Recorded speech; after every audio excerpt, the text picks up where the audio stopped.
Bonjour et bienvenue tout le monde dans cette nouvelle vidéo. J'espère que vous allez bien, que vous avez la forme.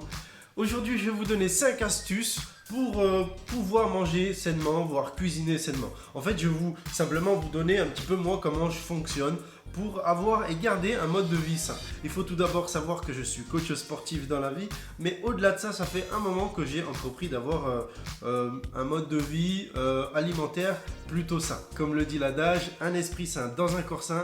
Donc je me suis dit, si je veux être bien psychologiquement, il faut tout d'abord que je me sente bien dans mon corps. Comme d'habitude, n'hésitez pas, si vous découvrez la chaîne et que vous n'êtes pas encore abonné, on s'abonne et on met un petit like et on n'hésite pas à me dire ce qu'on en pense en commentaire.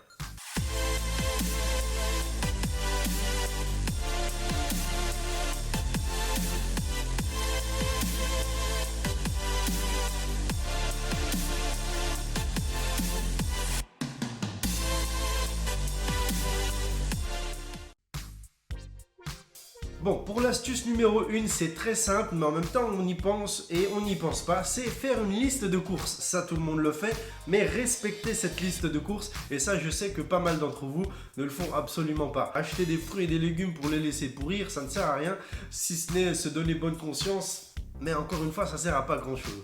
Donc, pensez à acheter utile. Je connais un petit peu tout le monde. Même moi, hein, je suis comme ça. Quand on va faire les courses et qu'on a faim, on a tendance à vouloir sauter sur les petites cochonneries. On se dit, c'est rien, c'est une petite cochonnerie. Mais une plus une plus une plus une, etc. Ça fait pas mal. Donc, on essaye de faire une liste de courses. On respecte cette liste et on essaye de la jauger correctement. Moi, comment je fais pour me faire une liste de courses qui est plutôt cohérente? C'est que je vais travailler par rangée. La première rangée, ça va être les fruits et légumes. Ensuite, je vais penser aux protéines et ensuite au sucre. Donc les fruits et légumes, tout d'abord j'essaye de partir sur des fruits et légumes de saison, pas forcément que ça, mais j'aime bien, parce que c'est moins cher mais c'est aussi de meilleure qualité. Et pour les protéines, j'essaye de répartir protéines animales et protéines végétales. Comme ça, je donne à mon corps un maximum de vitamines et de nutriments. La troisième rangée, ce qui est sucre, glucides, on va partir sur le riz, les pâtes, etc. J'en mets un petit peu parce qu'il en faut. J'essaie de partir sur des riz ou des pâtes complètes. Après, dans cette même rangée, je vais penser aux gâteaux, barres de céréales, etc., etc. Moi, je ne suis pas un grand fan de gâteaux, mis à part les pâtisseries et le chocolat noir, pour ceux qui me connaissent.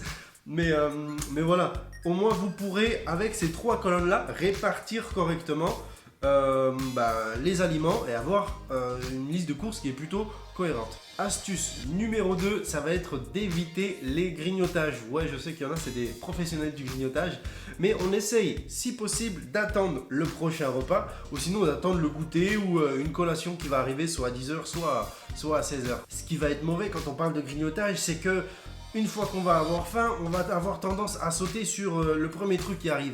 Et souvent, le premier truc qui arrive, c'est quelque chose qui est déjà fait, type gâteau, sucrerie, chips, etc. Et c'est ça qui est mauvais. Ça va donner soit un excès de sel, soit un excès de gras, soit un excès de sucre. Donc voilà, pour éviter le grignotage, on essaye de répartir correctement ses repas et de se mettre des petites collations entre les repas. Astuce numéro 3, personnellement, c'est d'avoir des fruits et des légumes à la maison. Fruits, parce que en cas de faim intempestive comme ça, en grignotage, je vais partir sur ce qui est fruits. Sinon, je vais partir sur me faire moi un gâteau maison, etc.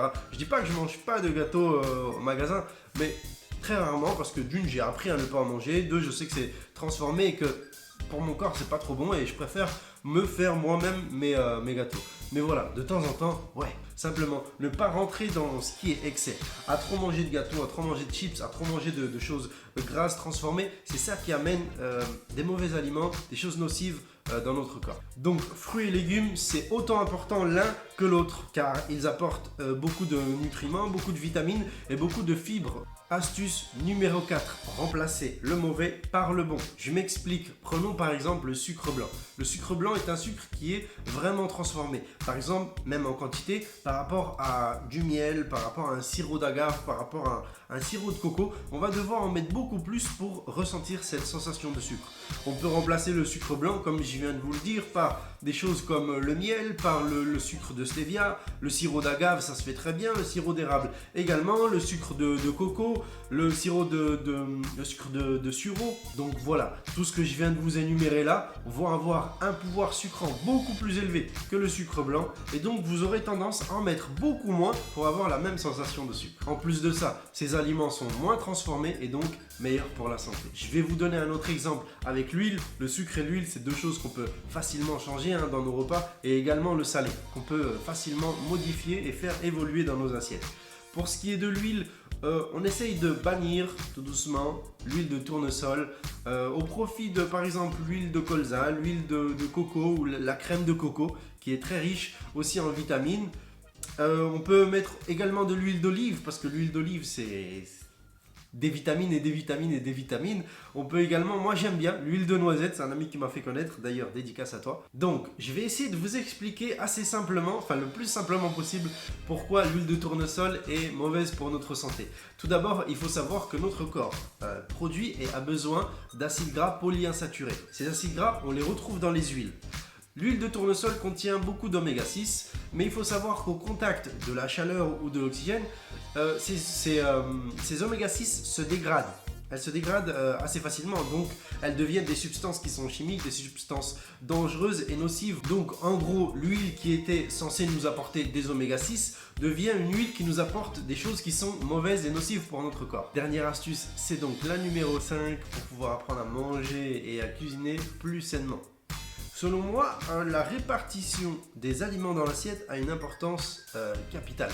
Une personne qui veut prendre de la masse ne va pas forcément avoir la même assiette ou va pas forcément répartir les mêmes aliments qu'une personne qui veut perdre du poids par exemple. Donc, mais en général, il va falloir avoir une bonne portion de légumes, c'est-à-dire une portion qui va vous apporter des vitamines, des bons nutriments et des bonnes fibres qui vont servir à une bonne digestion. Je sais que je l'ai déjà dit, mais c'est important de le savoir. Deuxième chose, ça va être d'apporter une portion normale de protéines. Que la protéine soit animale ou végétale, ça importe peu, tant que c'est de la protéine, ça reste important pour nourrir ses muscles. Donc essayez, personnellement j'essaye de varier de temps en temps animal, de temps en temps de la protéine végétale pour apporter encore une fois un maximum de vitamines à mon corps. Et la dernière chose, ça va être les glucides. Les glucides, ça va être le riz, les pâtes, les choses comme ça. Le boule, ça peut être du blé, ça peut être du boulgour, ça peut être... voilà. Il y en a qui ne mangent pas du tout de choses qui sont transformées, il y en a qui en mangent. Ça, c'est à vous de voir. Donc une petite portion qui va servir à vous apporter de l'énergie. Donc quand vous préparez votre assiette, permettez-vous d'avoir cette répartition là qui est selon moi très efficace. Les protéines, elles vont se digérer beaucoup plus lentement dans votre corps et vont faire durer cette sensation de satiété. Ça va permettre d'enlever un petit peu cette sensation d'avoir encore faim une demi-heure ou une heure après avoir mangé. Un petit PS que je vais vous dire, je vais simplement parler des sucreries. Je pense qu'il faut quand même pouvoir se faire plaisir, d'accord? Il faut pouvoir manger des choses qu'on aime, il faut pouvoir se sentir bien. C'est-à-dire que manger pour être frustré, ça va pas. Donc, vous avez le droit de manger des sucreries, des choses qui ne sont pas forcément bonnes pour la santé.